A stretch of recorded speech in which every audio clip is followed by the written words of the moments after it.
Jack Delaney was a wealthy man, articulate, good-humoured, and with an eye for the ladies. His wealth had been amassed by shrewd deals on the stock market with the little money left to him by his father, and Jack had told friends on the day that his father was buried that he never wanted to suffer the pitfalls and hardships of being poor, and had challenged himself to making $1 million in less than a year. He achieved his goal within 6 months, and to this day his achievement still grew, but Jack was still unhappy. The only thing missing from his life was the love of a good lady. He often paid for the company of a woman, and was always satisfied, but he wanted true love. He wanted a wife. Jack had dated many women, but he'd also been stood up more times than Douglas Bader. Jack had regular hookers. Even these had turned down his offers of marriage.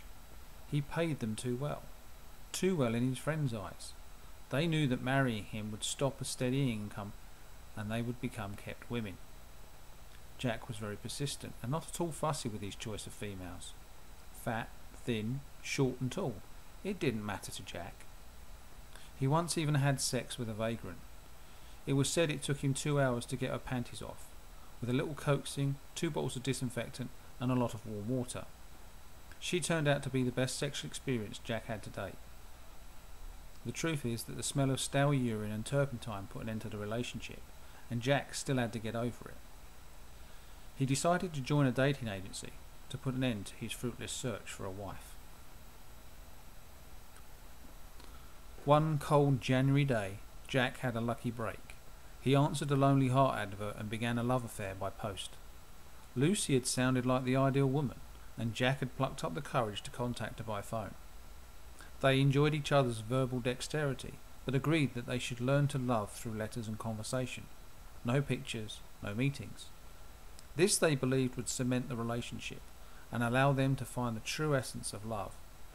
Over the next 6 months the romance blossomed. However, Jack still found it impossible to go without the cheap, nasty sex from the street girls. He became desperate to meet Lucy, to finally meet the woman who had stolen his heart. She agreed that the time was right, and that their love was strong enough for there to be that first meeting.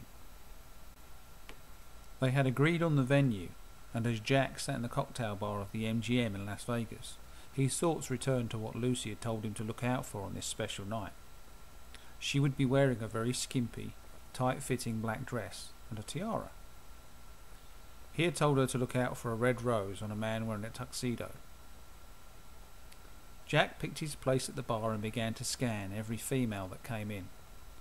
Each one was greeted by that special Jack smile.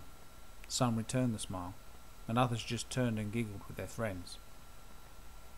Then Jack's gaze fell upon Lucy. He couldn't believe his eyes. She had the arse the size of Kansas, and a face like a bulldog chewing a wasp. Despite this, there was a strange stirring in his loins, and his heart was racing. Her skimpy back dress did nothing but highlight the vastness of her flesh, and he quickly came to the conclusion that she had more folds than an origami elephant. Lucy had also spotted Jack, and she was aghast at his appearance. True, he was wearing a red rose and a tuxedo, but the stem of the rose touched the floor and the orange tuxedo clashed with everything. She realised then that Jack was a midget, a small person, and one with very bad tasting clothes, and he was also damned ugly. Both at that moment then realised the folly of their situation, and now wished they had exchanged photographs.